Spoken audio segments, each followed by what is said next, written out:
Don't get me wrong, it ain't all bad. I love the crazy fads, like England always buggering up. But you know we're gonna win the World Cup. I'm gonna start my own nation with myself and reservation. I'm gonna start my own nation with myself and reservation.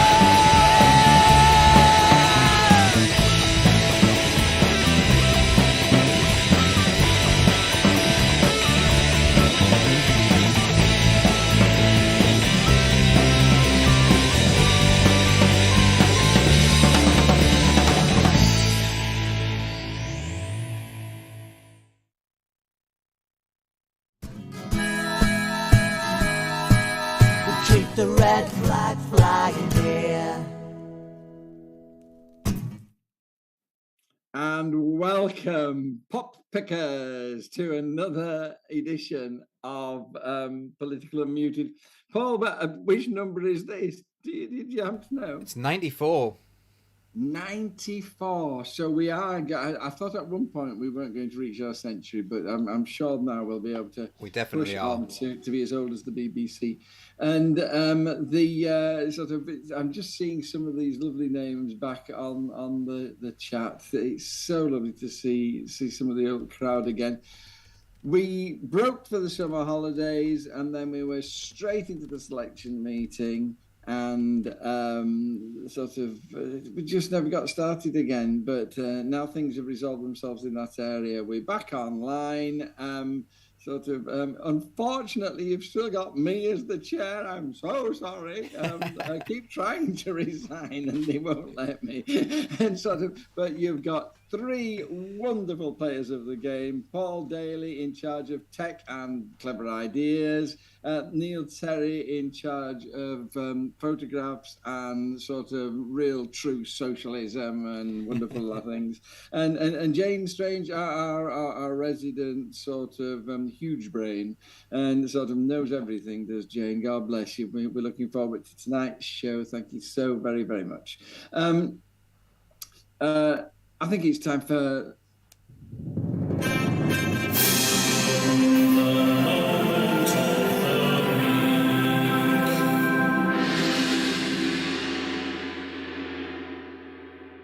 funny what happens when you assume. I just assumed that Paul's moment of the week would be what's happened to him in the last few weeks. He wasn't at all when we talked about it. So anyway, I've got him to change. He's going to talk about it. Paul, tell us, to sort of give us the inside line on what's been happening to you through this selection process and what's happened afterwards. Okay, well, I was going to choose Haiti and what's going on there as my moment of the week, because that's huge at the moment and no one seems to know anything about the fact that the USA are about to invade Haiti. So let's see a lot of Haiti flags in people's profiles. We'll come to that later. But yeah, so it's really nice to see everyone in the comments as well. It's so good to see all those names come back up, and Dan Lewis is there, and Mike Cow from Milk the Cows there as well, and all those other brilliant names. Jacqueline Hemmons is there, and Wendy Hillary, lovely to see, and David Ray, and all those names coming up. And sorry, I'm sure we'll get to all of them later. And Lizzie Fletcher saying Canada as well are also invading Haiti. So anyway, Canada invading Canada. Yeah, Canada. Mm-hmm. I didn't think Canada did that kind of thing. No, me neither. But yeah, so we'll have to do that at some point, maybe next week or something. But yeah, so I've been trying to become the next candidate for Sedgefield Constituency Labour Party.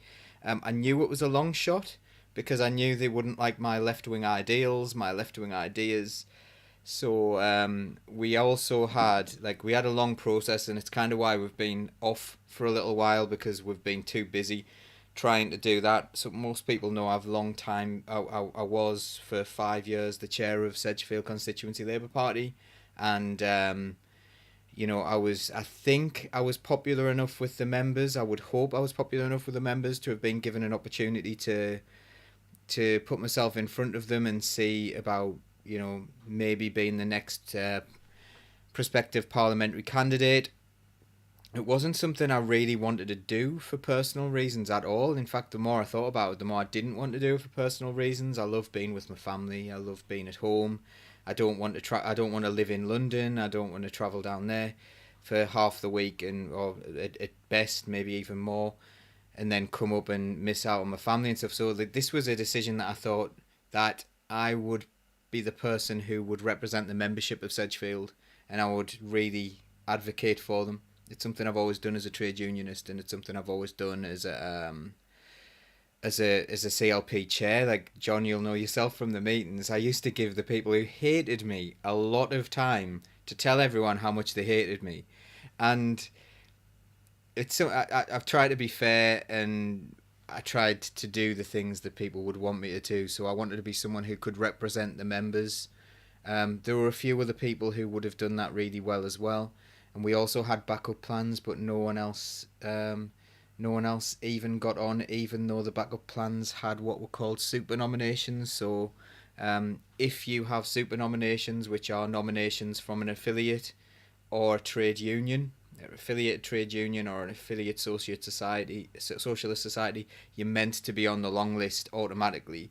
But I had a lot of them. I had quite a few trade unions, which I'm incredibly grateful for, and sort of embarrassed on their behalf that I wasn't allowed on the long list, even though I should have been. But they pulled up a few old tweets of mine, which were I'll go through them one time. I'm going to do it on Socialist Think Tank one time. I'm going to go through them one by one. Most of them are very, very funny. At best, it's very mild criticism of Keir Starmer. This show appeared on it, and people's comments. So the comments that are appearing there, as the viewers are looking, were highlighted and things like that, as being bad things that I'd done. So they were trying to pin anything at all on me to make sure that I wouldn't be able to be the Labour Party candidate, because I think they know I would have beat their candidate, because their candidate is utterly, utterly horrendous. A really, really, really... he'd be a bad Tory, as far as I'm concerned. He'd be one of the worst Tories given what he's done. And yet the Labour Party want him to be in. And if that's the way Sedgefield CLP and the Labour Party want to be, then that's up to them. So me and a group of other officers all decided to resign. I've resigned for the Labour Party as well, and I feel quite free for having done that. Did a good question here? Did Unite support you, Paul? Well, not officially. Let's put it that way. They didn't give me a super nomination. They were helpful in the process. Let's put it that way. I think there were other things that were just evidence of a stitch up, weren't there? It wasn't just that they ignored the super nominations. So I think they were trying to do everything they could. So if they couldn't get me on the super nominations, they wanted to make sure I wasn't on the long list. Sorry, on the short list. So the short list was supposed to be decided by the CLP Executive Committee, which for years and years have been my friends, comrades, allies within the party. We've run it. We've got a couple of other people in there who we've always welcomed in, who maybe aren't as left-wing as us, but we work with everyone. You know, we've always been really welcoming. And that should have been a CLP decision. It should have been a CLP executive decision. But Labour North decided that due to a vexatious complaint, vexatious means, I use that word a lot with it, maybe people don't know what it means. It means sort of like a complaint that they know is untrue, and they do it to try and damage you. So someone who we know who it is put in a complaint that our AGM wasn't quorate, it didn't have enough people there. Even though that person was not there at the AGM, so would have no way of knowing whether or not there were enough people there. There were enough people there. We had evidence that there were enough people there. But because the complaint had been made, and despite us providing the evidence that it was wrong, Labour North used that as an excuse to take over the shortlisting process as well. And then they put it out to all of the CLP, but I'm sure, so all the CLP members were allowed to vote in that. Not me, because I was a candidate. But no one from the CLP was allowed to see the results of the vote to see who would be on. So no one was allowed to scrutinise it. Just the National Executive Committee were, so they said that certain people won the vote. Who knows? Maybe they did, maybe they didn't. A lot of people came out of the woodwork. A lot of people who'd left the party either in disgrace or, having done something really, really damaging to the party were allowed back in. A few weeks beforehand, we'd let the former chair of the CLP, who'd done nothing but slagged us off and had arranged slates to stand against the Labour Party at parish council level, and admitted to that, but the Regional Executive Committee, the chair of the committee, was all chummy with him and was very aggressive towards the CLP representatives who came to see shouldn't be allowed back in. And then that same person was on the panel who told me, who investigated me about my tweets. And I think the worst one I did was one that was that said that the people in my gym had been talking and they all hate Boris Johnson, but they also hate Keir Starmer. So that was the length of it. There was another one about how a lot of them were Socialist Think Tank tweets, so not me, but Socialist Think Tank had tweeted it. One of them was couldn't wait to see the Prince Tribute Act, when the backdrop was purple at the Labour Party conference. So that was up there. One was when Keir Starmer had visited a gay cure church, and Socialist Think Tank had tweeted back, "You are terrible at this job. There's nothing to cure." So, like, we were challenging Keir Starmer's homophobia, and that's a bad thing to have done in the Labour Party. There was a mention I had mentioned on a show, so they'd gone through a show and transcribed it all and found the naughtiest things I'd ever said on Socialist Night Live and Political Unmuted. One of them was that I'd said that more Jewish people than ever had been expelled from the Labour Party under Keir Starmer, which is true. So that's just truth. And on what did I say on Political Unmuted? I'd said when Len McCluskey, it was about Len McCluskey, when Len McCluskey had said that Keir Starmer had questions to answer and really criticised him and said he was a liar. I said, well, that's a very serious accusation or something like that. So, yeah. I'm a bad guy. I'm not a suitable candidate for the Labour Party. The procedures secretary was the person who had made the vexatious campaign. Yes, we only know that because she boasted about it to other people. So yeah, so the vexatious complaint came from the person who ended up becoming the procedures secretary. This person who's now one of the adults in charge. When she was in charge of a branch recently, she emailed every single member in the branch and told them they'd resigned. By accident, and then hid the evidence by archiving it, so none of us could work out what was going on. So we had like 40 odd members thinking that they'd been resigned from the Labour Party for no reason. This was the person who used to complain that I was that I looked too young and good looking in photos in the CLP newsletter. I mean, that was quite clearly vexatious, Paul. So it's like, dear me, it was like you're like the boy who pulls the girl's pigtails at school. That one, I think she had a little crush, you know. Well, it's a good-looking chap. I mean, since then you've been on a couple of podcasts telling your story, and I mean, what direction you're heading off in now? Where by the way, listeners, I've told Paul to just take a holiday and spend some time out before he makes his decision about where he's going to go. Okay, I think that the worst thing he could do would be to hastily decide his future direction. But what kind of irons have you got in the fire, Paul, for your future direction? I've always had a lot of irons in the fire. So obviously I love doing this. I love doing Socialist Think Tank.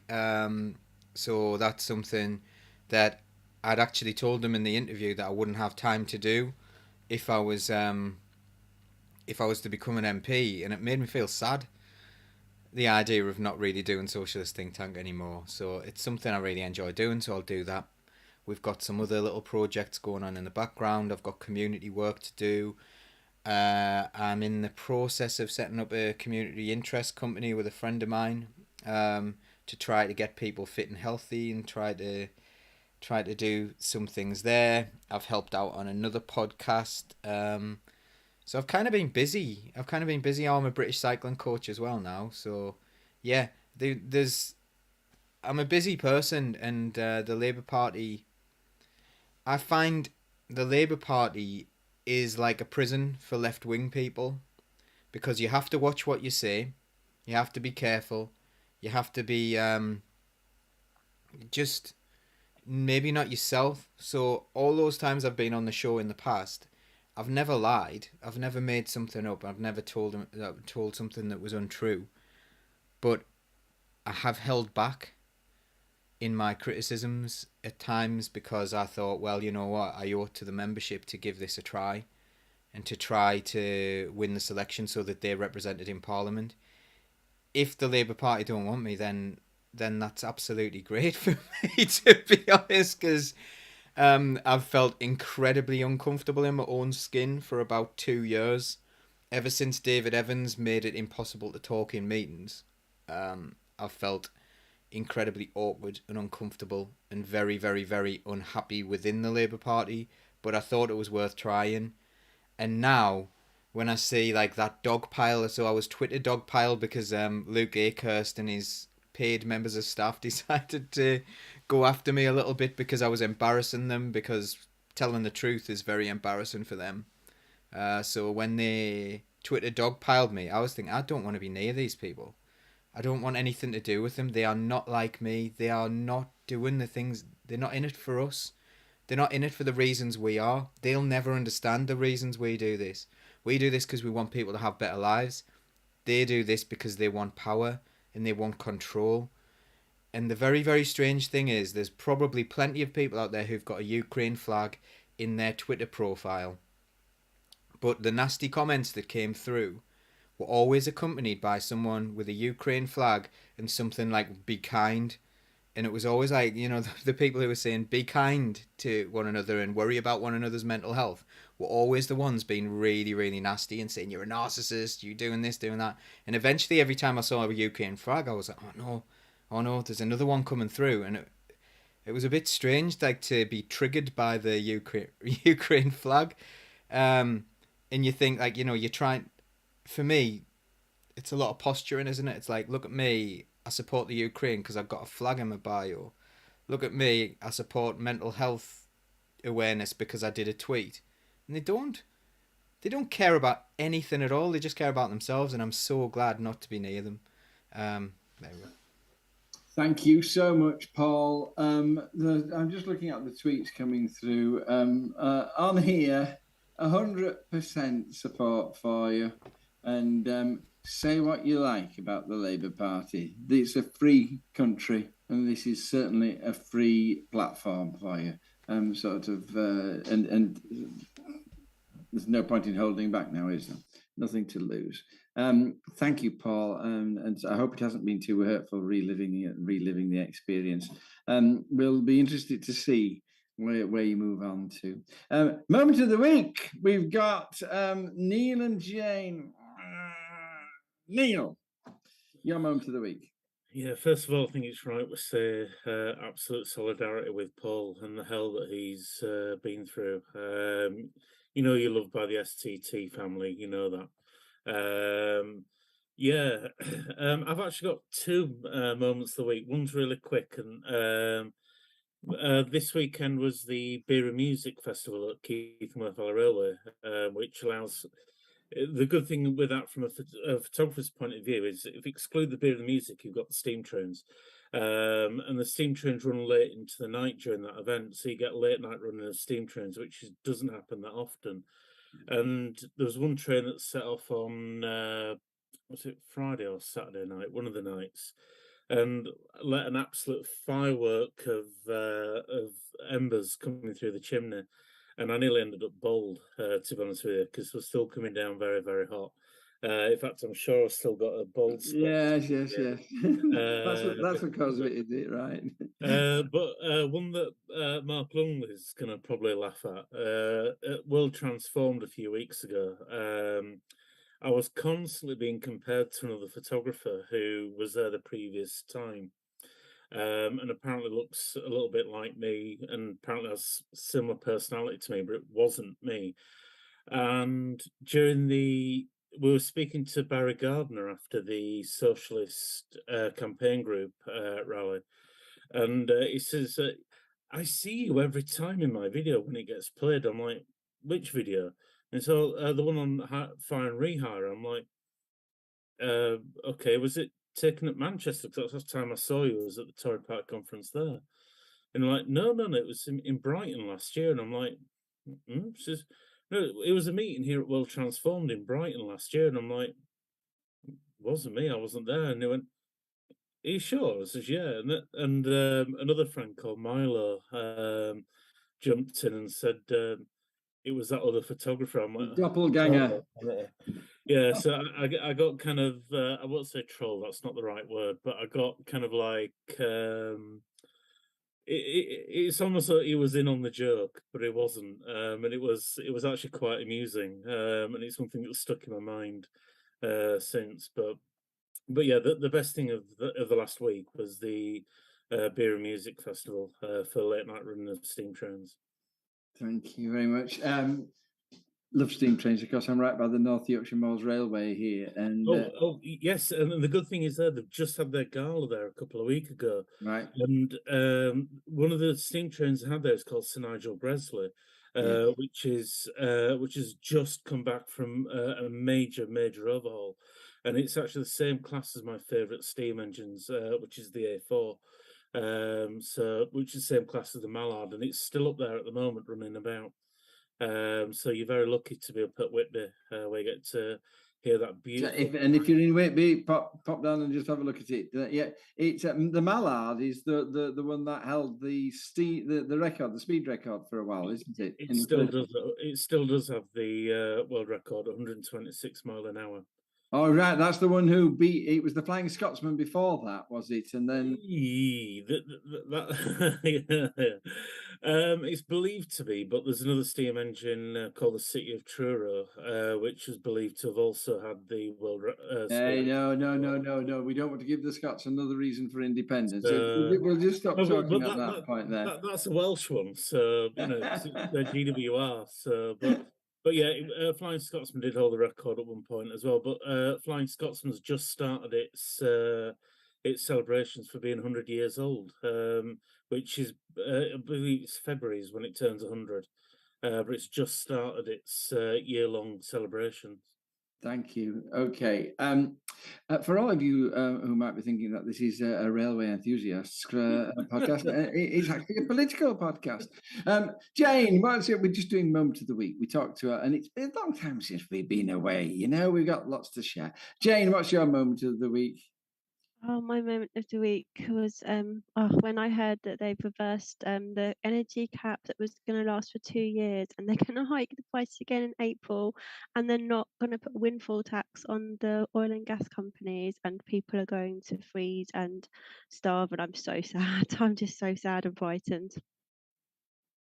Been people making decisions, Jane, that they're just not going to turn on the heating. I mean, It's disgusting. they're It's going to already follow. twice the price it was this time last year, and people couldn't cope then. I just can't believe they can do this. No, they're going to. They're promising that they'll have more targeted support. So But at the kind of prices they're talking about, hiking it to 3,000 odd in April, how do you target that? That's going to be most of the country can't afford electricity in in this day and age, in this country, sixth richest economy in the world, we can't afford electricity for 99% of the population in a year's time. That's just, what an absolute disaster this neoliberalism is. It's just destroying us.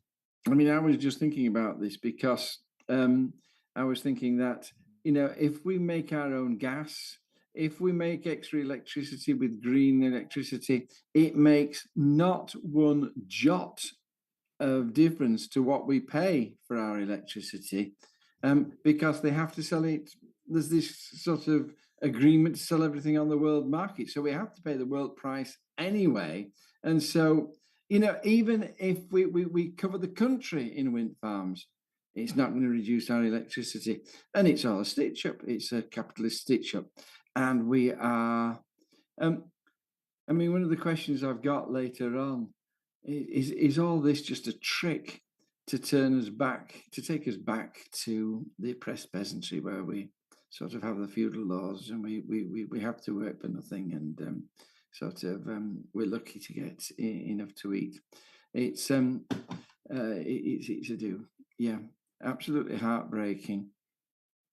But that brings us, Paul. Thank you for your patience, everybody. Now it's time for the big story. And going back to what I was just saying, the big story is Liz Truss and the chaos. And what the hell has been happening in the last 42 days?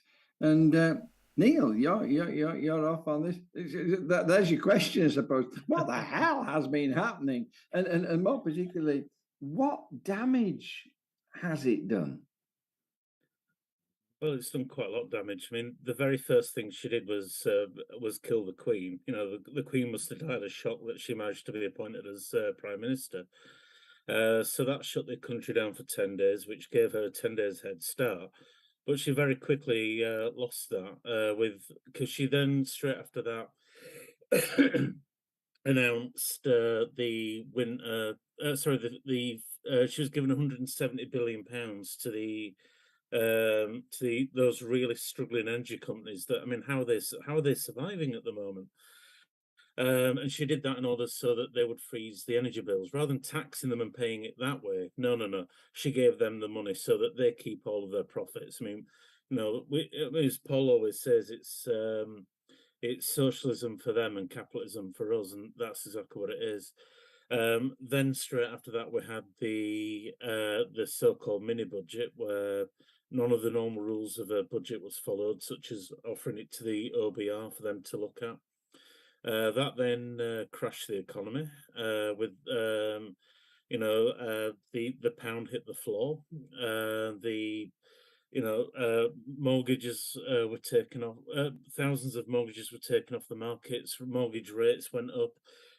Cost of quite a few products went up, and it created a mess. And then after it all, Liz Truss were under pressure, so she did what any great leader would do, and she got the next bus coming along and threw Kwasi Kwarteng under it. And it's suddenly his fault for implementing her budget, her ideas, which she never even mentioned during the summer long of, and I mean very summer long summer of leadership debates, and then now all of a sudden we've got Jeremy Hunt, who has completely unravelled it all, but he's kept the bankers' bonuses though, which I suppose we should all be thankful for, because again, another group of people that are really struggling at the moment are those bankers. I mean they're the ones going to food banks. Oh no, they're not. So. And what also Jeremy Hunt did as well yesterday was the 2-year energy freeze is now only going to be 6 months, but there was no mention of that 170 billion pounds. So the energy company's now keeping that. Have they cancelled the check? If they still send it by a check, what's happening? Are they going to claw that money back? To me, it's been yet another example of shifting a huge amount of our money over to the private sector with no vote on it whatsoever. One sense, I kind of agree that it should come to an end in April, but it should be something to replace it and targeted to those households that are more in need. And where the threshold is for that is the bit that they need to really come up with. So to one sense, I can kind of see it, but how it's been announced and how it's been done is callous and it's cold, and it shows that the Tories are still the nasty party. And of course, one thing it has done is gave Labour a 30-point lead in the polls. So of course, Keir Starmer's jumping up and down like an excited puppy on heat, saying we need a general election, we need a general election. And of course, he will be doing that. I mean, Sir Keir Starmer, absolutely part of the establishment, has kicked out just about every socialist that he can from the Labour Party. He's expelled, thousands of activists as well. The people who've been knocking on the doors saying, please vote Labour, they're no longer there. So, of course, what the polls aren't taking into consideration is the fact that the people who will be pounding the streets are no longer there. So you've also got a 30-point lead. It's not because of people wanting to vote Labour necessarily. It's just they want to get rid of the system. And as I keep saying, I'm going to end on this little point, is that I keep saying this over and over again. It doesn't matter if we have a new prime minister. It doesn't matter if we have a new government. We need to get rid of the system. It's the system that the government props up. The government are puppets to this neoliberalist economy, and it's been exposed to even people who aren't that political are now talking about it. That's how bad the job is. And Rachel Reeves stood up in Parliament yesterday and didn't disagree with anything that not Matt Hancock, wrong one, Jeremy Hunt said.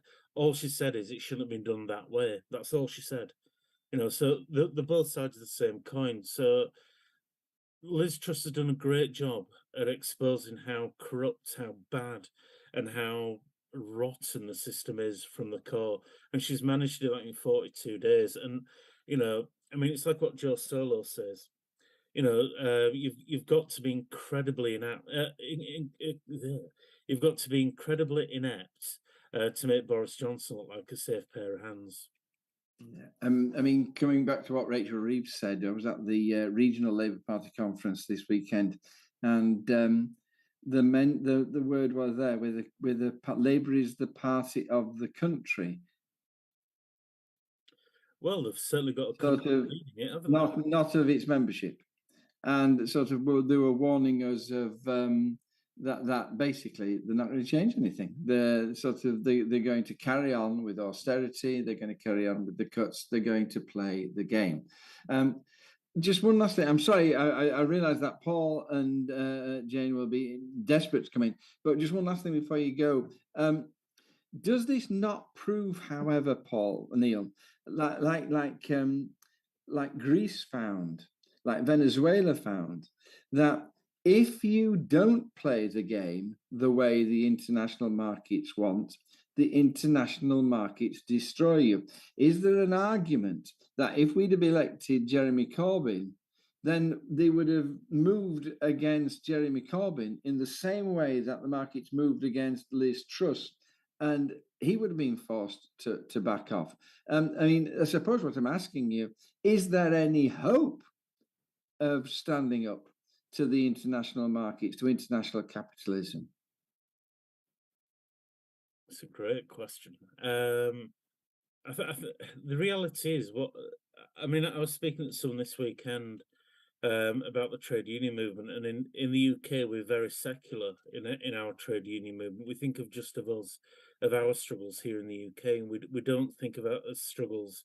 For example, was it in Turkey last week where a mine collapsed? And it was covered here in the news, but I saw nothing from the trade unions.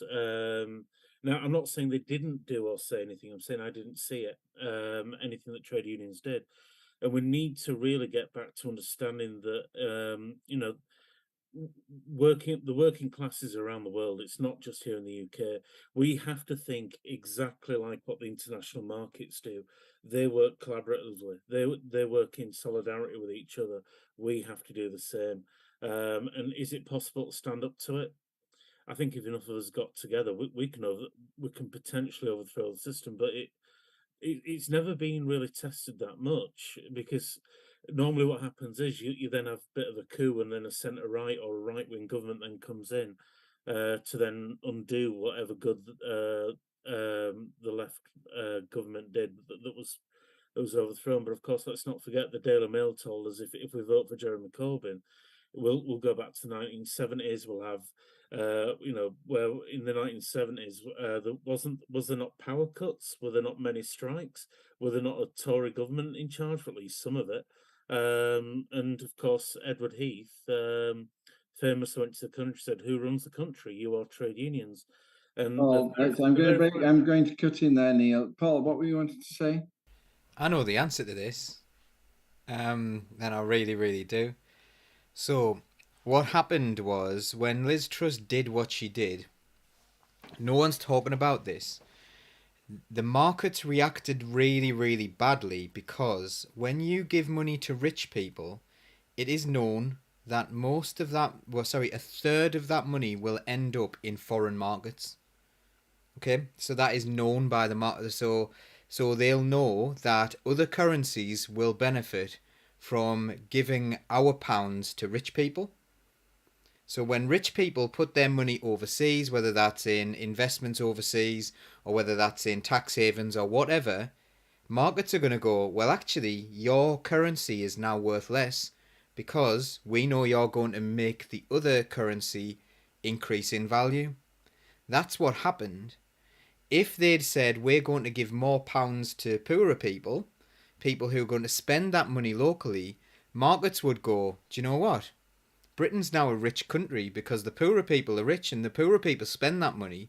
We can go and make profits there. But when they saw the poorer people getting poorer, The markets went, well, that's going to be bad. We can't make any profits there. And then at the same time, the currency was devalued because they put money overseas. That's what happened. No one's talking about this. But the problem was not putting in the money, not saying they were going to spend more. The problem was that they were making rich people richer and as a consequence making poor people poorer, and therefore the markets went, well, that's a poor country now.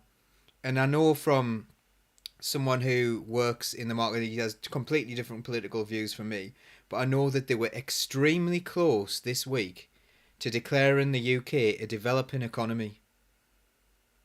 Yes. Part of the developing world. You, Paul.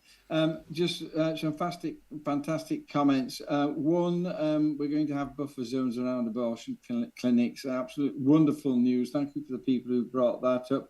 I love what Richard Bacon said on QT. Liz Truss has caused more damage than COVID and Brexit combined. That's a wonderful comment. Thank you, Mark Longley. Leanne Barrett, we can't talk about international struggles without mentioning the amazing women and allies in Iran. All strength to them. Gary Coleman pulls me up and says, I doubt that the relatively mild social democratic policies proposed in the 19 manifesto would have shook the market as much as the last few days. Mark Lungy, we need to push for bubble up economics. It's sort of a nice dream. Paul, do you think that sort of is Liz Truss going to survive? And does it matter one way or the other? It doesn't matter. What they're doing is they're just putting an increasingly, I don't know. They're switching between very, very hard right, where they're trying to make the rich people richer in a very explicit way, like Liz Truss did, or in a very establishment way. So what you've got is you've got Jeremy Hunt, who's very, very similar to Rachel Reeves and her views in the Labour Party. Like, I'm going to quote Rachel Reeves here. She said that Britain can't take any more spending cuts, and she said the truth is that our public services, our schools, our hospitals, our police force are already on the knees. And then she said austerity season 2 is not the answer. Now, she acknowledged that austerity was over there. Season 2 of austerity. Austerity's never finished. They've never increased public spending. You know, they haven't put those public services back up. But anyway, she was asked, how would Labour tackle the fiscal black hole?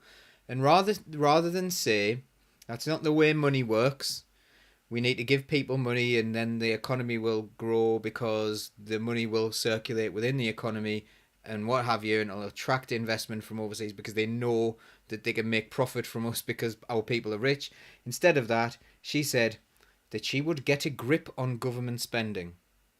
What does that mean? That means austerity. Yeah. Get a grip. That's code for austerity.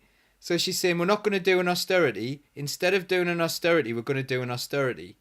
What's she talking about?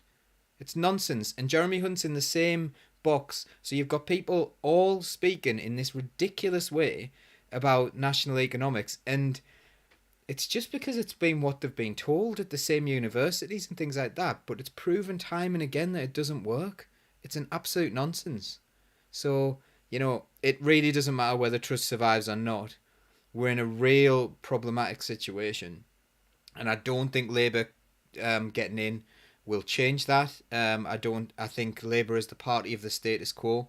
They will try to leave the country as they found it. And I remember you, John, used to always say, try and leave the world better than you found it. And I think Labour at the moment wants to leave it as it is. And it doesn't matter, because they've gone back to sort of a bit Boris Johnson economics, haven't they? Rock the boat. That's Labour. Labour policy at the moment is don't rock the boat. Don't say anything which gives the impression we're going to rock the boat. Yeah. Business as usual. And then the Tories want to make the rich people richer because they think, at least they're explicit in their ideology. You know, in that they're saying, well, we think this will work. We know it doesn't work, and we know it's completely illiterate. But they're being honest. Like, Liz Truss is probably one of the more honest Tory politicians in that she believes something incredibly stupid. And she publicly owns that. Hasn't he? He's just put a video out sort of saying that the Tories are the party of the rich people. Jane, Give me your take on the political. Let's not talk economics. It's difficult not to talk economics because it was an economic crisis. But let's talk the politics of it. I mean, how do you see the politics playing out? Is this just a Tory problem? Is it a national problem? How do you see things going in the next? Well, let's choose a really long period in politics in the next week. In the next week, it all just feels very bleak. It just feels like we've got a parliament full of people who've been elected to take on these huge responsibilities that they've said they'll take. And then you hear people making comments like when Johnson was still in 10 Downing Street, you'd hear people saying, well, I'd like to see anyone else do a better job. And you just think literally any of us could do a better job because we really care and we don't have these crazy ideologies in our head. They've got these fixed ideas. They have no understanding of the struggles that normal people face. They've got no lived experience of it. They don't mix with those people. They have a lot of them have awful ideas and prejudices about normal people, complete lack of understanding. They shouldn't be there, but we just keep on electing them. And what I see happening in Labour at the moment is people like Paul, who actually do care, being pushed out through undemocratic means to be replaced with more, I don't know, university leaving, shiny suited career politicians with no understanding of economics, real life, or empathy for people. And if they're prepared to sit by and be a part of the undemocratic terribleness that's going on at the moment in that party, then they have no place in any position of responsibility anywhere, certainly not in Parliament. So I feel so bleak because Labour was our chance, and there are really good people in Labour, really good MPs in Labour who could make such a difference if they were just able to have any influence on anything. And we need more people like that in Parliament, and that's certainly not going to happen in the next week. And at the moment, it feels like it's not going to happen in the next few years. And I don't know how we get out of that, because this is turning into a truly awful situation where people can't afford en masse to eat, live, have a roof over their heads, put the lights on in a building if they can afford to rent or buy one. This is just awful. This is crisis point, and I just don't know what to do. I'm terrified, actually. I'm really frightened. I agree with you, Jane. We've got a situation where it's all falling apart, and you look to politicians and there's just nobody there who isn't utterly divorced from it, divorced by money. They don't really they can afford the prices. Thank you for your comments, everybody. Really, really good. Hang on, there's Anthony Riley sort of says, what more can they cut? What more can they cut and sell off to foreign adventure? I'm not going to ask that question because it's the NHS. Your guess is as good as mine.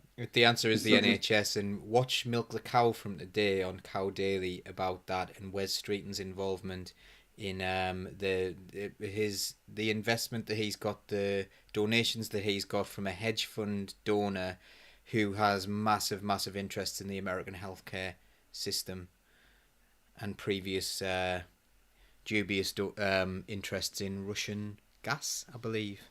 So yeah, it's worth listening to that one today. The vultures are circling, but the body's dead already. Oh, right.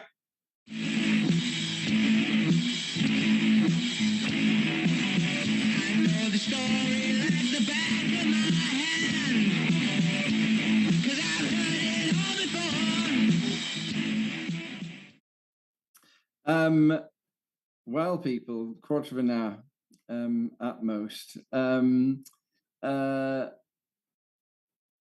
it you, Jane, that was going to talk about Ukraine, or was it Paul? I think we're both happy to talk about it. You could just share the did we agree was going to go first? Paul, can you remember? Jane. Okay, Ukraine. I mean, if you were in despair about England, I presume you're in the same kind of despair about Ukraine at the moment, are you? I mean, it's just horrific, isn't it? What do you make of that, Jane?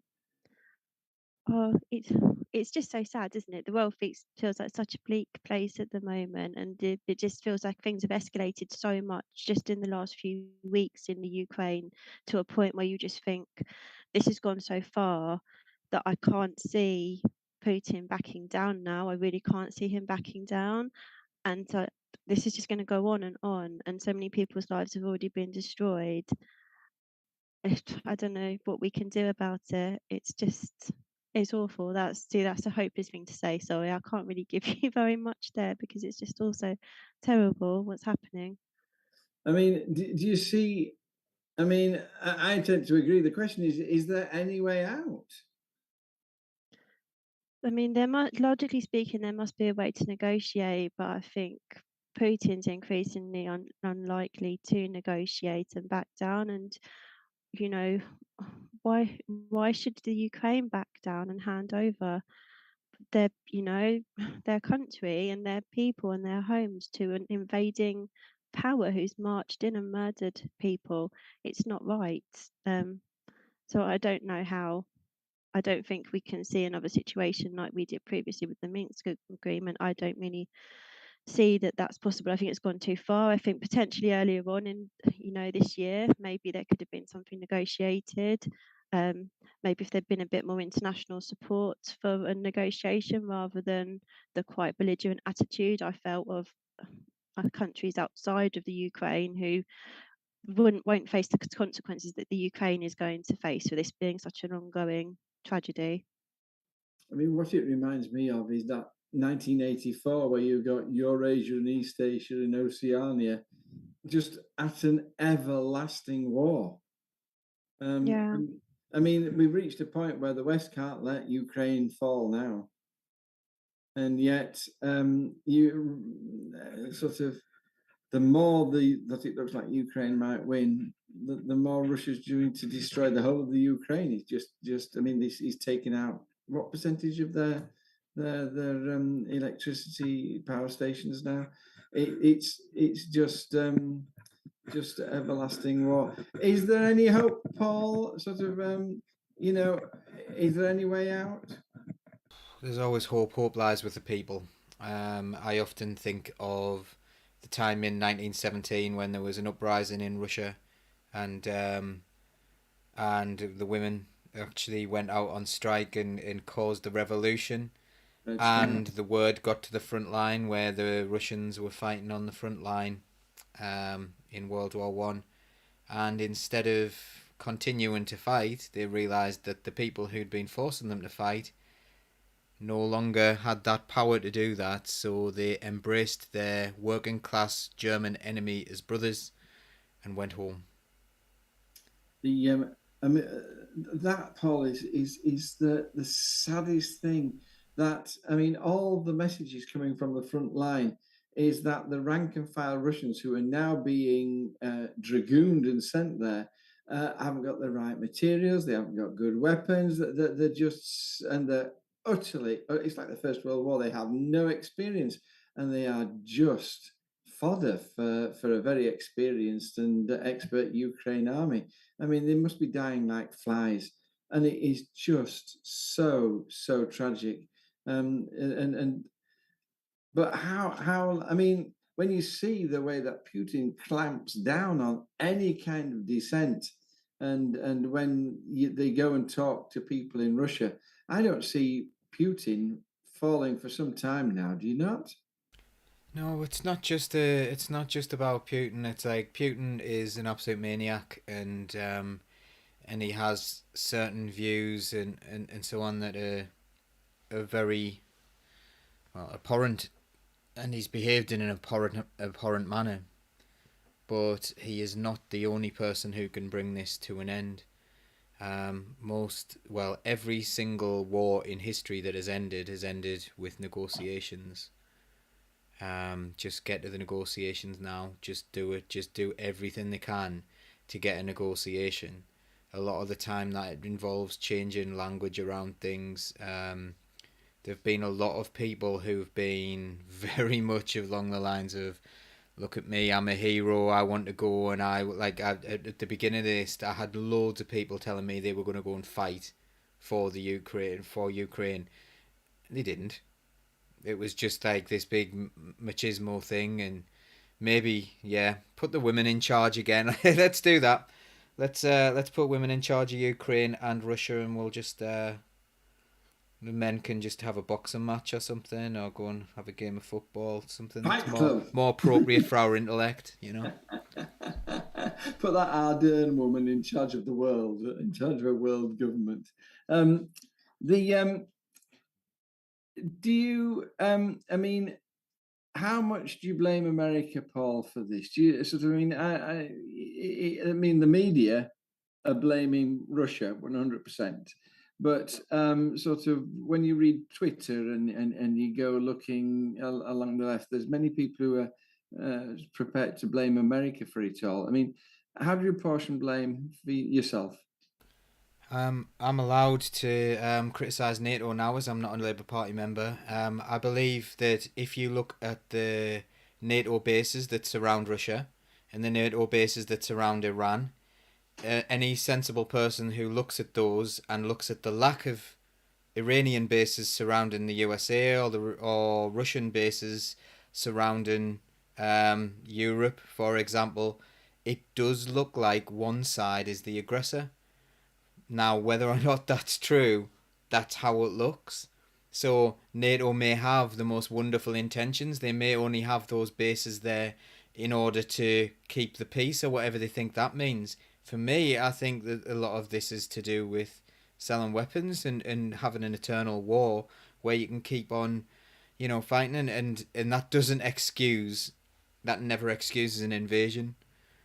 But I do think that we need to have a serious look at how we behave in the international community and take responsibility for what we do rather than just saying everything's someone else's fault. Is there anything you can do? Even if the other person's an idiot, like even if the other person is doing these awful things, is there anything we can do? And I'm not talking about appeasing people and getting over. I'm just thinking about how is it best to approach things. Was it the best idea to have all those weapons on there? There's a lot of talk on Twitter, and I don't know whether or not this is true. And as we're regulated by Impress, I better be very, very careful here. But there's a lot of talk about biolabs in Ukraine around the Russian border as well. That seems to be a thing that Putin's talking about quite a lot. He's saying, he wants to eradicate the biolabs. He's calling them the American biolabs that are around the outskirts of his country. Now, if we had a biolab, and I'm not saying that I don't know whether or not this is true. I don't know whether it's confirmed, but that seems like an appropriate worry. His actions aren't appropriate, but it seems like an appropriate thing to have concerns over. I'm going to just challenge you because I want to get Neil in before we finish. But I mean, surely this was what the Minsk agreement was all about. He took Crimea, Ukraine, decommissioned all their nuclear weapons, and 8 years later, he tore up the Minsk agreement. Don't you feel that if you were a Ukrainian, you would be very wary of making any kind of agreement with this man ever again? Yes, of course. Yeah. There are no easy solutions here. There are no easy solutions. I just think that we do need to consider how we behave, how actions can be perceived, and remember as well that the West put Putin in charge. They were very keen on him. Blair had him have a state visit. This guy was who they wanted in charge. This kind of imperialism and this kind of hyper capitalism that Putin does, and a lot of people say that like Russia's a socialist country. It's not at all. It's probably got the most regressive tax regime in the world. So like there are big problems with the way the Western foreign policy is affecting other countries. The way it interferes and then wishes it hadn't. Neil, last question to you. I mean, the word I've got for Ukraine is escalation at the moment, and sort of they're now using Iranian drones. The world's polarizing. How worried are you on a scale of 1 to 10? How I mean, is this running out of control? I mean, a lot of the points I was going to make, Paul's just made, in particular about NATO. I think NATO are a big problem here that nobody's talking about. I see them as being the aggressor that's probably forced Putin to do what he did, but it doesn't justify what he did, but it does give a potential reason to it. But how scared am I? Quite scared. I mean, one thing we're not talking about is nuclear weapons. If Putin is this, this mad despot that's just, want to destroy parts of the world, why didn't the international community do anything after Crimea in 2014? Why did we continue to be the Russian laundromat up to and including now? Where all kinds of Russian money is laundered through our economy. Why? We didn't stop that. But one point I want to make as well is we talk about Ukraine and how the invasion of it is awful and how, suddenly invading other countries is such a bad thing, which it is. I'm not moving away from that. But I was watching BBC News earlier on, and they go on the whole emotional thing as they do. This block of flats was bombed, and in that block of flats there was 6 people living there. One of them was called Anna, and Anna worked in a factory down the road, and all that. And I don't mind that style of reporting, as I was watching it, I couldn't help but think, well, what's the difference between Ukraine and Palestine? Because Palestine has an invading force that Israel keep grabbing their land, and yet the international community does nothing whatsoever to defend Palestinians. Nothing, and it's the exact same thing that's happening. Just it hasn't been going on for 60 years. That's the only difference between it, and I don't get why there's a difference between how we treat one invasion to another. Surely we should be kind of stopping it. If we have the power to stop one and have sanctions and everything else, then we should do it to another. But of course, it's part of the military industrial complex. We need wars to sell weapons. We have to be able to sell weapons. The UK hosts Dicey in London every couple of years, which is the world's biggest arms trade fair, and the government proudly sponsor it. It's just it kind of is worrying because you see it as part of the bigger picture. What's happening in Russia is not isolated, and the fact that our government is pledging to spend billions and billions of pounds on giving weapons and other resources to Ukraine without even mentioning the word peace, without mentioning, well, actually, one thing that you don't hear in our media is, well, what is it? And Paul touched on this, but what is it that actually Russia are aggrieved about? Because the only way we're going to solve this is through talking, and we have to know what it is that Putin's so angry about that's made him invade Ukraine the way that he has. But he feels he can do everything. He feels he can do what he wants because he's bought his right to do that by relying on the greed of Western economies, including ours. And if you want a textbook example of how to become a despot in the modern world, follow Putin. He's done it brilliantly.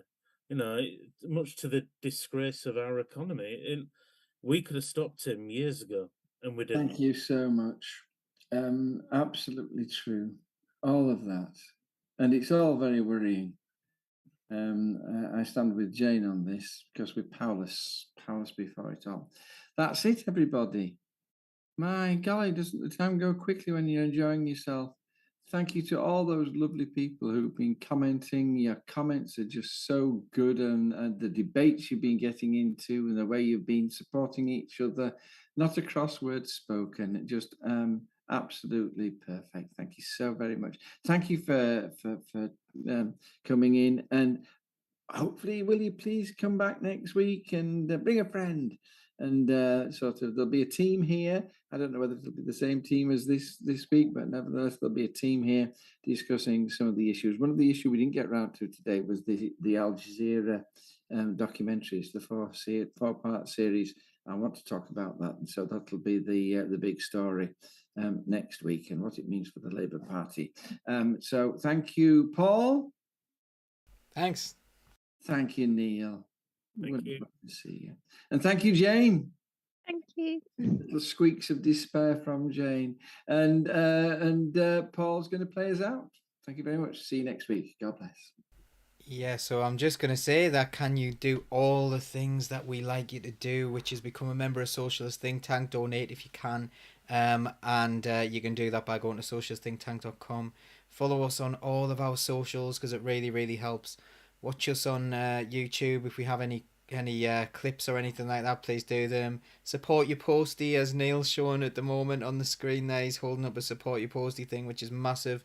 Support striking workers, because people only go on strike when management fails. So if you're ever annoyed at people on strike, just think that's management's fault. So I've kind of sidetracked there. It's been lovely reading the comments.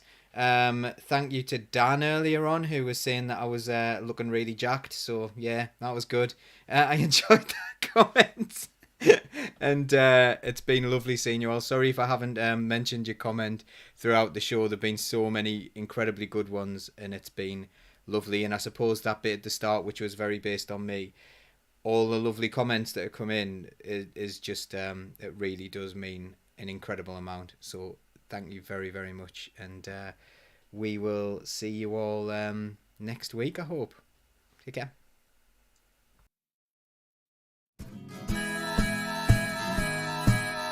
Keep the red flag flying.